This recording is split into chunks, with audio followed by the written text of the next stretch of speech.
nhà anh Hải ở Mỹ Xá, thành phố Nam Định. Anh Hải có vừa mua cái dàn máy kiểu nhôm mắc con của công ty chúng tôi, và hôm nay tôi đến trực tiếp nhà anh để kiểm tra những cái sản phẩm đầu tiên mà dòng máy sản xuất kiểu nhôm của chúng tôi đã làm được. Tôi xin giới thiệu qua về cái dàn máy của anh Hải, là gồm con máy cắt nhôm 2 đầu M99 phiên bản mới nhất 2019 của chúng tôi. Đây ạ, là con máy cắt nhôm 2 đầu. Và đây là con máy phay đầu đố thay dao nhanh, bề mặt là toàn bộ làm chrome hết, rất sáng. Đây bên cạnh nữa là con máy ép góc kỹ thuật số, thủy lực kỹ thuật số. Đây là những cái sản phẩm mà con máy ép góc này làm ra. Đây là nhôm sinh pha nhé, nhôm sinh pha. Đây máy ép góc rất là khít, như là chưa cắt, rất là khít luôn. Đây máy ép góc, anh em có thể xem thực tế. Đây góc của nó đây. Đấy, rất là mịn, khít, không có vết ba via nào. Đấy.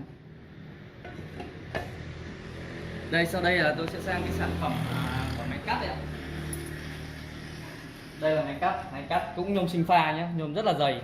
Nhôm này dày đến là 2.2 ly ấy. Đây ạ, rất là dày mịn, không có vết ba via nào. Đây, anh em có thể xem. Đấy. Đây là cái thành phẩm của con máy phay đầu đố. Đây máy phay đầu đố đây. Đây là cái nhôm test của chúng tôi nhé.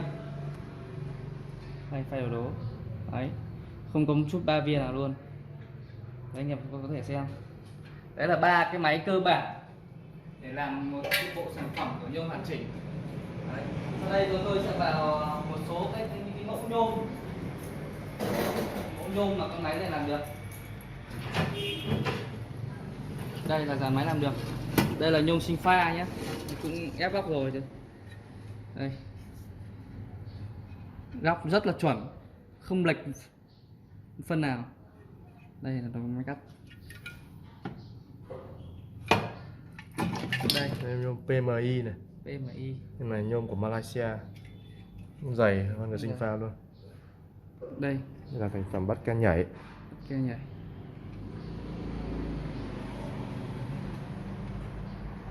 Đấy là một số cái mẫu nhôm mà cái dàn máy sản xuất mắc con của chúng tôi đã làm được.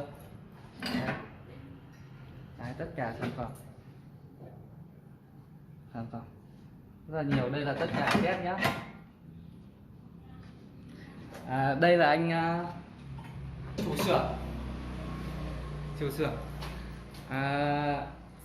Anh thấy sau khi mình lắp cái dàn máy nhôm này về thì cảm nhận ban đầu của anh như nào? Cái xài này cũng được ạ. Cũng được.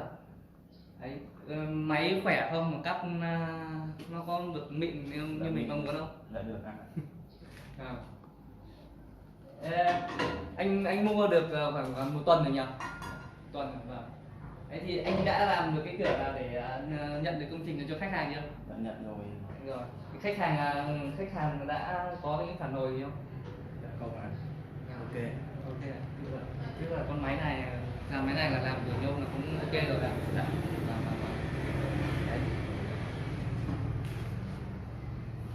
Đấy, anh em có thể xem lại tổng thể cái dàn máy nhôm mắc con của chúng tôi nhé.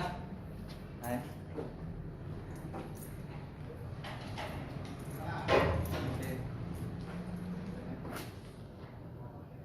Rồi, anh em nào mà có nhu cầu tìm hiểu về các cái dòng máy sản xuất kiểu nhôm, cần tư vấn kỹ thuật thì có thể liên hệ trực tiếp với công ty của chúng tôi qua số điện thoại trên màn hình, hoặc là đến trực tiếp công ty của chúng tôi, công ty cổ phần phát triển công nghệ mắc con Việt Nam, km số 4, Văn Điển, Thanh Trì, Hà Nội.